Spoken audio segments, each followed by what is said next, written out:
India आजकल infertility crisis से गुजर रहा है। हर 6 में से एक कपल इनफर्टिलिटी ट्रीटमेंट ले रहे हैं एंड अराउंड 27.5 मिलियन कपल्स ऐसे हैं जो कंसेप्शन की कोशिश कर रहे हैं बट किस तरह से वो नहीं कर पा रहे हैं और उनको मेडिकल असिस्टेंस की ज़रूरत पड़ रही है। ऐसा क्यों हो रहा है? इनफर्टिलिटी होता क्या है? क्यों आजकल इनफर्टिलिटी इतनी ज़्यादा बढ़ चुकी है? ऐसे क्या कारण हैं जिनकी वजह से इनफर्टिलिटी बढ़ती जा रही है? ये सब कुछ हम कवर करेंगे आज के टॉपिक में और ऐसे कुछ बहुत ही इंपॉर्टेंट चीज़ें जानेंगे जो कि जनरली एक दूसरे के साथ लोग डिस्कस नहीं करते हैं या फिर शायद आपने इसके बारे में पढ़ा भी नहीं होगा। यही कुछ इंपॉर्टेंट जानकारियाँ मैं लेके आई हूँ आज के वीडियो में। नमस्कार दोस्तों, मैं हूँ कामना।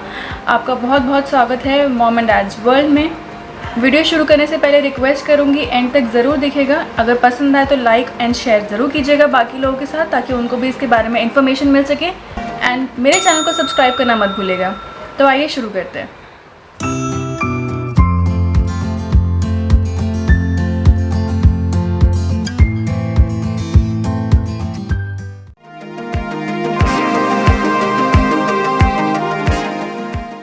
गाइस, पहले बात करते हैं इनफर्टिलिटी होती क्या है। ये एक ऐसी सिचुएशन है जिसमें कपल्स 1 साल से ज़्यादा कोशिश करते हैं कंसेप्शन की बट किसी कारण की वजह से वो नहीं कर पाते हैं। इसको इनफर्टिलिटी कहा जाता है। हिस्टोरिकली देखा जाए तो इंडिया में पहले फर्टिलिटी रेट काफ़ी अच्छा खासा हुआ करता था। हर एक औरत पे कम से कम 6 बच्चे हुआ करते थे ऑन एन एवरेज, यानी कि 6:1 का रेशियो होता था। But over the period of time हमने नोटिस किया है कि इस रेट में काफ़ी बदलाव, काफ़ी डिक्लाइन आया है। डेफिनेटली बहुत सारे रीजंस की वजह से आए जिसमें गवर्नमेंट का इसमें बहुत ज़्यादा अच्छा रोल रहा है, फैमिली प्लानिंग का रोल रहा है, एजुकेशन का बहुत अच्छा रोल रहा है। बट इसके अलावा भी बहुत सारे ऐसे फैक्टर्स थे जिसकी वजह से फर्टिलिटी रेट काफ़ी गिर गया है। आज की बात करें तो फर्टिलिटी रेट इंडिया में अराउंड 1.7 है ऑन एन एवरेज, यानी कि हर एक वुमेन पे 1 बच्चा या फिर 2 बच्चे या फिर बिल्कुल भी नहीं। Average 1.7 kids. आप देख ही रहे हैं 6 से 1.7 कितना बड़ा डिफरेंस है। एंड इनफर्टिलिटी सिर्फ और सिर्फ फीमेल्स में नहीं होती है, ये मेल और फीमेल दोनों में पाई जाती हैं आजकल। मेन इनफर्टिलिटी में बहुत बड़ा डिप देखा गया है स्पर्म काउंट और मोर्टेलिटी रेट के लिए। पिछले 20 से 30 साल पुरानी अगर मैं बात करूं तो पहले इतना अच्छा काउंट होता था एंड इतनी अच्छी क्वालिटी होती थी स्पर्म की कि अराउंड 30% सिर्फ केसेस होते थे जो कि रिजेक्ट, यानी कि जिनको मेडिकल असिस्टेंस की ज़रूरत पड़ती थी फॉर इनफर्टिलिटी ट्रीटमेंट्स। बल्कि अब उल्टा हो चुका है। आज के डेट में सिर्फ 30% ऐसे केसेस हैं जिनको गुड क्वालिटी कहा जाता है, बाकी 70% ऑफ द केसेस में दे नीड मेडिकल हेल्प। ऐसे सिमिलरली फीमेल्स के लिए भी देखा गया है। आजकल फीमेल्स बहुत जल्दी प्यूबर्टी अटेन कर लेती हैं, यानी कि बहुत जल्दी उनको पीरियड स्टार्ट हो जाते हैं। यही बहुत ही कम और यंग एज में वो अपने एग्स की जो क्वालिटी है, गुड क्वालिटी, वो लूज़ कर देती हैं। ऐसा क्यों है? क्यों ये सारी चीज़ें हो रही हैं?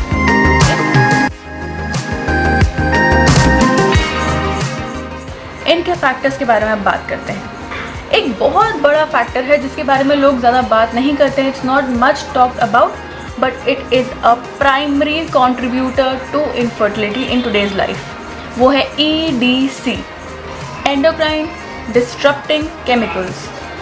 आम भाषा में कहा जाए तो पेस्टिसाइड्स।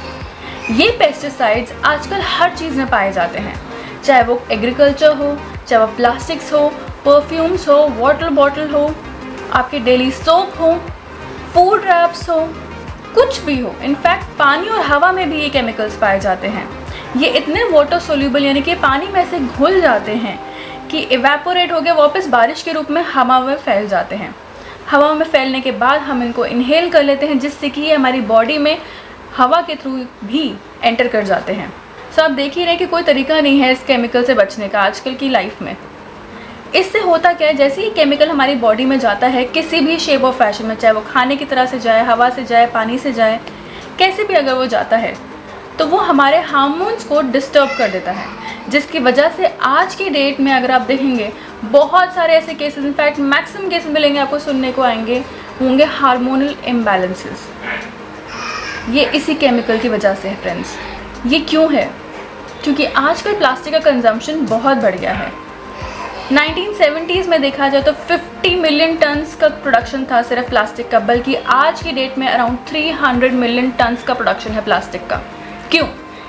कंजम्पशन बढ़ गया है प्लास्टिक हमारी लाइफ तो बहुत ईजी कर देता है, बट इस तरह के प्रॉब्लम्स, कंसेप्शन प्रॉब्लम्स बहुत ज़्यादा ले आता है। तो अगर आप लॉन्ग टर्म का सोचें तो प्लास्टिक का कंजम्पशन जितना हो सके मिनिमल रखें, ताकि एटलीस्ट आपके फ्यूचर जनरेशन्स को ये सब चीज़ें देखने को ना मिले। क्या आप जानते हैं ये केमिकल अगर आपकी बॉडी में जाता है तो ये जेनेटिकली आपके बच्चों की बॉडी में भी जा सकता है। It can even transfer through placenta. इतना स्ट्रॉन्ग होता है केमिकल। तो क्यों ना आने वाली जनरेशन्स को बेटर किया जाए by using less plastic material. At least वो तो इस चीज़ से बच सकेंगी। ये तो था EDC, जो कि एक बहुत बड़ा फैक्टर है। अब बाकी फैक्टर की बात करें तो डेफिनेटली सबसे पहले आता है लाइफस्टाइल डिसऑर्डर। हमारे पास ना सोने का टाइम, ना खाने का टाइम, ना उठने का टाइम, ना एक्सरसाइज करने का टाइम, किसी चीज़ का टाइम नहीं है। That's your lifestyle disorder. हमें इसी चीज़ को ठीक करना है, अपनी लाइफ में एक डिसिप्लिन लाना है, ये बहुत ज़रूरी है। अगर हमारे बुज़ुर्ग कहते हैं कि लाइफ में डिसिप्लिन होना ज़रूरी है, वो इसी वजह से कि वह आपको हेल्दी बनाता है। द नेक्स्ट बहुत इंपॉर्टेंट फैक्टर है स्ट्रेस लेवल। आजकल हर चीज़ में स्ट्रेस लेवल बहुत बढ़ चुके हैं। हर एक को किसी ना किसी चीज़ का स्ट्रेस होता है। किसी को फैमिली का स्ट्रेस, किसी को वर्क स्ट्रेस, किसी को फाइनेंशियल स्ट्रेस, कुछ ना कुछ प्रॉब्लम लगी रहती है। ये स्ट्रेस एक बहुत बड़ा रीज़न है आपकी बॉडी को अनहेल्दी बनाने के लिए, क्योंकि ऐसे हार्मोन्स प्रोड्यूस होते हैं स्ट्रेस लेवल इंक्रीज़ होने से, जिससे कि कंसेप्शन रेट्स बहुत गिर जाते हैं। Then next is late marriages. No offences to anyone, but actually में जब बड़े कहते हैं कि जल्दी शादी कर लेनी चाहिए, उसके पीछे कारण ये होता है कि जैसे जैसे आपकी उम्र बढ़ती जाती है वैसे वैसे फैमिली प्लानिंग में बहुत दिक्कतें आती हैं। तो इसलिए लेट मैरिजेस बहुत बड़ा रोल प्ले करते हैं इसके अंदर, जो कि आजकल ट्रेंड बन चुका है। Then is career goals. अगर आप करियर के ऊपर ज़्यादा फोकस्ड हैं, मैरिज आपकी जल्दी हो चुकी है, but still you are planning कि आप 8-10 साल रुक करके आराम से फैमिली प्लानिंग करें, क्योंकि आप अपने करियर को ग्रो करना चाहते हैं और बेहतर करना चाहते हैं, तो ये भी एक रीज़न होता है। Because once you cross your 30, time is clicking, remember that. समय वापस मुड़ के नहीं आता है, एंड जितना आप डिले करते जाते हैं उतना ही प्रॉब्लम्स बढ़ती जाती है। मैं ये नहीं कह रही हूँ 100% केसेस में ऐसा होता है, but most of the cases में डिफ़िकल्टी आती ही आती है।